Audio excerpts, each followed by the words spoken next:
and welcome to this month's Pobble Digital Challenge using Adobe Express. Now in this challenge, based on the Braving the Unknown prompt, which is all about a camping trip, we are going to be working on a graphic design all about your ideal camping trip.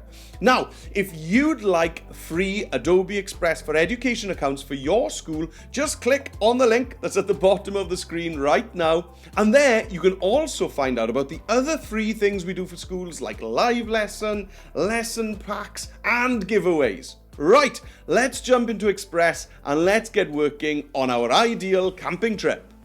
Well, here we are on the Adobe Express homepage, and let's get started by clicking on the big green tile to create a graphic.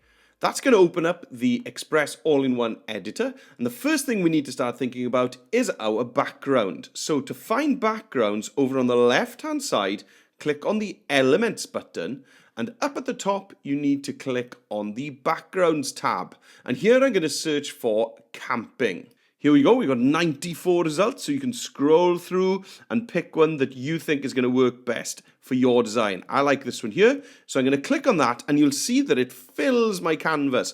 But the tent is just out of view, so if you'd like to reframe your background, just double click on it like this. And then, as you can see, I can reframe it. I don't need to show the whole tent, just maybe the entrance to the tent peeking at the side of the page. Once you're happy with that, just click away from your canvas on the grey and that'll set that as your background. Right, let's start thinking about our title next. So to add a title, I'm going to come over to the left-hand side menu again and click on text. Up at the top, you'll see the big blue button that says add your text. This is just going to give you a normal text box. Let's add the text, my ideal camping trip. Okay, I'd like that to be centered. So over on the left-hand side, you can see we've got the alignment button here. So when I click on that, it can cycle through left, center, right, align, and so on. Right, let's bring that up to the top and let's resize this so that it fills nicely across the top of my page. Now, I'm not too fussed on that font. So let's jump into the recommended fonts by clicking on View All here. And here you'll see you can scroll through, you can see different categories of fonts, and you can click on View All to find even more. But I do like this nice bold font here, so I'm going to use that. There we go. Now then, sometimes you'll find you'll need to resize your text box once you've done that. Okay, now I'd like this to look a little bit more realistic. So let's use AI to actually create our own custom font. So with my text box selected, I'm going to go over to Effects on the left-hand side, and you can generate text effects. And you can generate your own text effects by clicking on this pencil icon.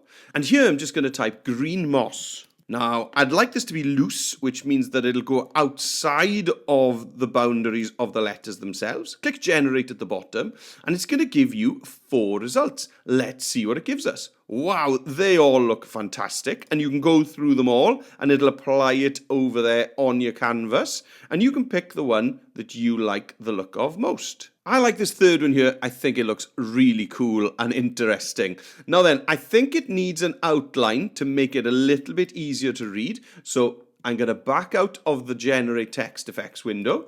And here back on the normal text editing window, I can add an outline. I'm going to go all the way to the max thickness. Now that grey isn't working. How about some white? Yes, perfect. Now then, now that that's up there and it's outlined in white, maybe it'd look cool as if this title was in some clouds. So let's bring in some clouds. I'm going to go over to Elements on the left-hand side, and up at the top, I'm going to scroll over past backgrounds all the way over to icons. And I'm going to search in here for a cloud. Now I'd like a solid cloud. This one looks great. Click on that and it brings it in. Now I'd like this to be a nice white fluffy cloud. So I'm going to click on it, and over on the left-hand side, I can choose the fill color and set it to white. Now then, let's bring that up. And let's just kind of cover my text a little bit, like that. There we go. And now I can bring that behind the text in my layer stack over on the right-hand side. That looks cool. And let's duplicate that so that I've got another cloud. There we go.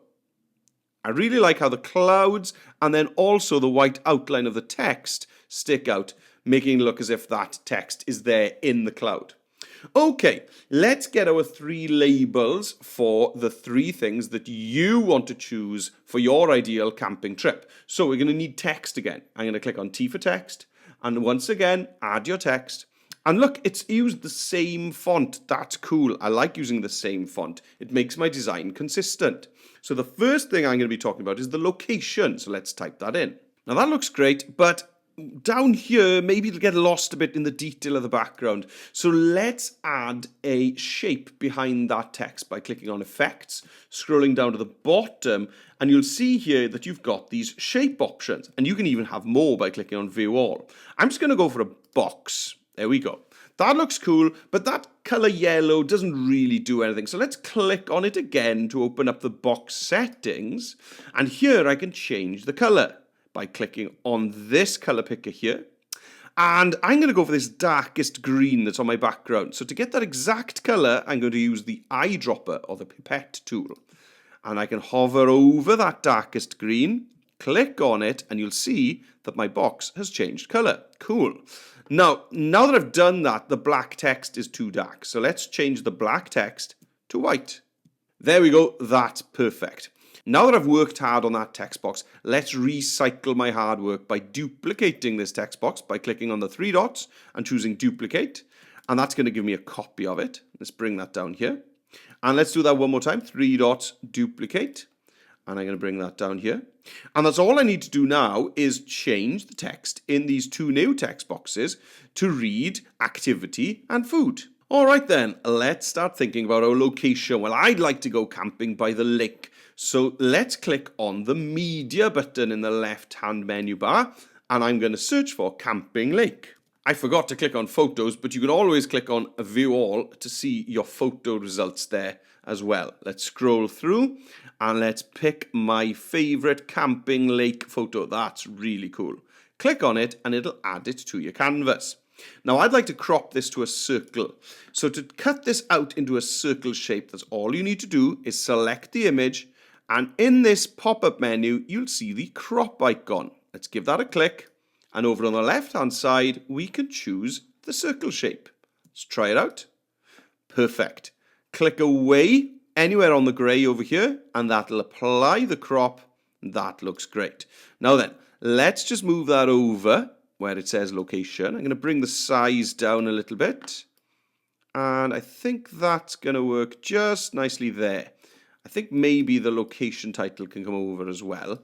And obviously, this photo needs to go behind the text. So again, we're going to come over to the layer stack, and I'm going to drag the photo behind the text. And there we go. That's the first one done. Well, let's do the same now for activity and food. I like playing cards whenever I go camping. So let's search for playing cards. And I'll go for this one here. Now I'm going to click on that. Now I actually want to crop it, but the main thing I want to see is the cards themselves rather than the pegboard that's there. So let's try cropping and choosing a circle. And this time I'm going to be a little bit more careful before clicking away. You can resize your crop by bringing down the size of the circle. There we go. Now I'll click away, and that's much better. I'll bring that over, resize it, and once again, I'm going to send that behind the text in my layer stack. Now let's go searching for food. Well, for me, there's only one kind of food I like on a camping trip, and that's a barbecue. So just type BBQ, and let's see what we get. Loads of cool photos here, and oh, that is exactly the type of barbecue I'd like. Bring it in, click on it. Let's grab the crop button there.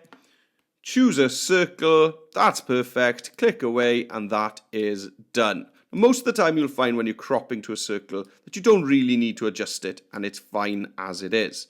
Okay, I'm going to bring that down, and I'll pop it behind the text over here in the layer stack. That's fantastic.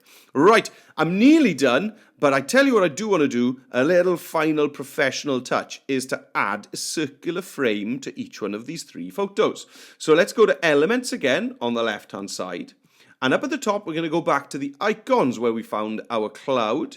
And I'm going to search for circle frame. When you do that, you'll find loads of results of cool shapes that you can use as a frame around any circular photo. And you can scroll through and you see that would work, that would work, that would work, that would work. The stars would work. That's really cool. So just scroll through and pick one that you think will work well. I quite like this one. I'm going to click on it and bring it in. Now, it's popped it onto my canvas in a black color at the moment, and I'd like it to be exactly the same dark green as we have here. So let's use the same skill again. Click on the fill color for this frame and choose the eyedropper tool, and let's pick that exact dark green, and there it is. Right, let's bring the size down on that, and let's pop it over here. Now, there's a few different ways you could do this. You could have your frame a little bit bigger than your photo, or even a little bit smaller than your photo, or you could have it exactly the same size as your photo. And all of those are fine, and they work. You just need to try to do the same thing each time. There's the first one in place. Let's bring that behind the text again. There we go, making sure it's above the photos. And what's cool about that is it looks as if this frame is now coming out of that text box. It's a really cool effect. Let's duplicate the frame. Let's bring it down. Now this photo is a bit smaller, so I'm just going to resize the frame, pop it into its place, and there we go. I'm happy with that. Duplicate once more, bring it down to the final one, change up the size, center it up, and you'll see those pink guidelines just helping you to get it bang on in the center like that. And there we have it. I am done. Now that's all I've got left to do is to rename my file as My Ideal Camping Trip. And you can share this file by printing it out, by downloading as a PDF. Or if you'd like to share it digitally, you can click on Share. And there you can publish a view-only link where anybody who clicks on that URL is taken to your published design. And you can even share it directly to Google Classroom or Microsoft Teams if you use that in your school. Well, I hope you've had a lot of fun on this activity. I've certainly had a lot of fun planning out my ideal camping trip. And I hope I see you again on another activity soon. Bye for now.